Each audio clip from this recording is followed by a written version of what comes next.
As CEF, we're involved in a couple of aspects of this program. We manage something called the Africa Diaspora Marketplace with USAID and with Western Union. And then now we're also managing the African Women Entrepreneurship Program for the U.S. Department of State. And so with those two programs, we're focused on a whole array of issues for SMEs, but particularly access to finance, because that's our skill set. We have invested in small and medium enterprises for almost 25 years now. And so we know what all these challenges are in these emerging markets, and they're unique in each environment, but many of them are very common because the presenters that we have had here over the last 2 days have had the same concerns and the same message that you would have even if you were making these kinds of remarks in the United States. SMEs always need access to capital. There's never enough capital. It's never the right kind of capital to go as far as they would like it to go to support their business. And all of them need some kind of capacity support, capacity building in some way. And sometimes it's at a more basic level in terms of financial management and how to control your business from an operational and human resource standpoint. And sometimes it's very technical expertise that might depend on what industry they're in. So we've been involved in organizing this event, recruiting SMEs to come to the event, making sure there was a strong focus on women, orchestrating the coming together last night of WIMBIZ and the AWEP chapter, which is the African Women's Entrepreneurship chapter. So we know that every fund, as your name implies, has a cost. Nothing comes free. What's the cost of your fund?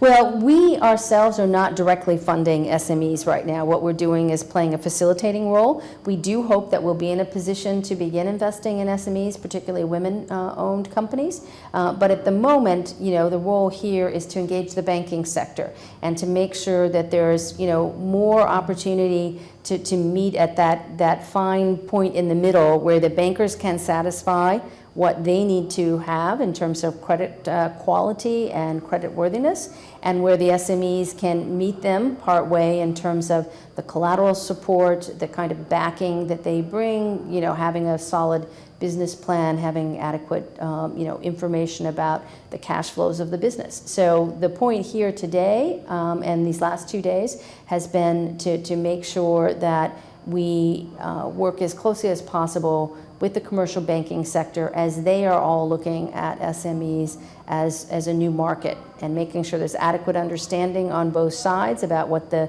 requirements are and what the possibilities and needs are, and then creating this space for them to come together and to be able to meet a variety of banks on the part of the SMEs, and for the bankers to see a variety of small companies. So why aren't you directly involved in funding SMEs in Nigeria, and when do we expect to see that? Primarily for us, it's either fundraising to create a fund that can invest equity, because we're not a commercial bank, but we do operate non-bank finance institutions and other markets, and we operate equity funds. And so in both cases, it's a question of fundraising in order to be able to then invest. And obviously the banking model is you take local deposits, you're regulated as a local bank, and you lend. The equity fund model is that you find investors who want to invest their capital for a longer period of time, and during that 5 to 10 years, you are taking an ownership stake in companies and helping them grow. So they're two different kinds of capital, but both of them require you to find interested investors and to pull them together. So we do have support among some of the development finance community to do longer term sort of equity or longer term debt support, but it's a process to get there. Beyond funding, we know funding is a major part and it's your major area of focus, but beyond that, what are some of your other observations about doing business, manufacturing, especially in Nigeria, and what's your advice on the way forward?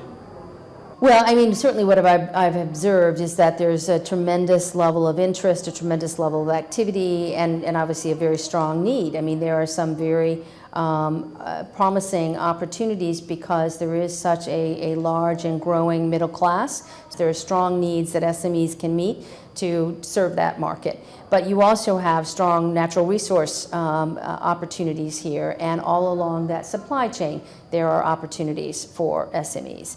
And we want to see that develop further, and I think, you know, the larger corporations are increasingly understanding that they need that adequate local supply chain that is made up of SMEs. And then you have a very strong agricultural economy that is not as developed as it could be, and there are many missing pieces in the agricultural value chain that I think small and medium enterprises can very well fill.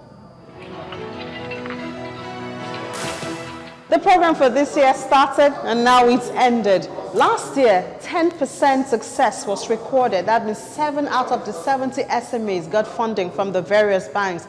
This year, of course, we had larger figures, about 300, and we hope that a whole lot more of these SMEs will get funding from these banks and the Bank of Industry.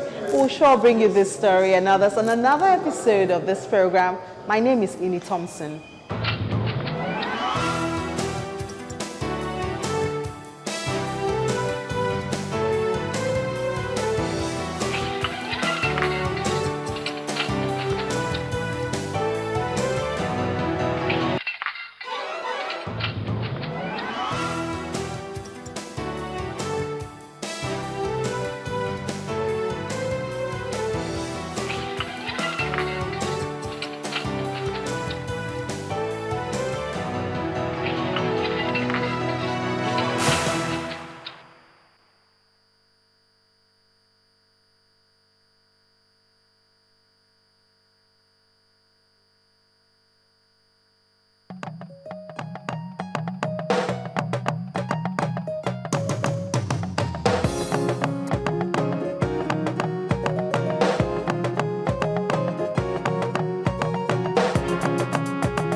It's here again, most anticipated evening in showbiz. Butterscotch, danced by Flawless and the CEO Dancers. 5-course meal and irresistible music by Tiwa Savage, Chidima, and Sir Shino Peter. Date, November 9, 2013 at the Eco Hotel, Lagos. Time, 7 p.m. What's up, Nigeria? I'm Teddy Riley from Black Street. We're coming to perform for you.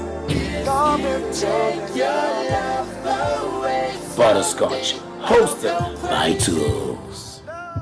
Coming up next, Sports Tonight.